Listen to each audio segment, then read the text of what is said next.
অতিরিক্ত সরল হলেই একটা লোক সৎ জীবনযাপন করবে এটা ভাবার কোনো কারণ নেই। কারণ সরলতা এবং সৎ জীবনযাপন সম্পূর্ণ আলাদা।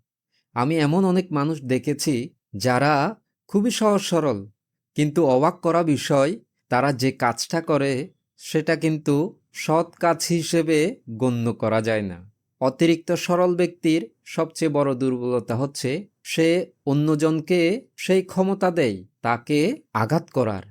কেউ যদি অতিরিক্ত সরল হয় তাহলে তার মেইনলি দুটো ক্ষতি হয়। প্রথম হচ্ছে লোকজন তাকে ব্যবহার করে।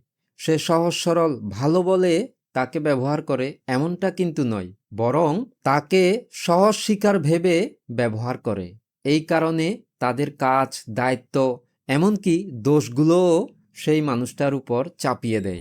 দ্বিতীয় হচ্ছে যোগ্যতার অবমূল্যায়ন হয়। সরল ব্যক্তি তার নিজের মতামত, তার অনুভূতি প্রকাশ করতে পারে না বা চাপিয়ে দিতে পারে না।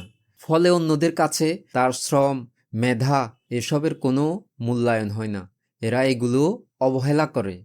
মনে রাখবেন, অতিরিক্ত সরলতা আপনাকে মহৎ বানাবে না, বরং অযোগ্যদের কাছে আপনাকে দুর্বল বানাবে। তাই জীবন চলার পথে অতিরিক্ত সরল হবেন না। ভবতু সর্বমঙ্গলং।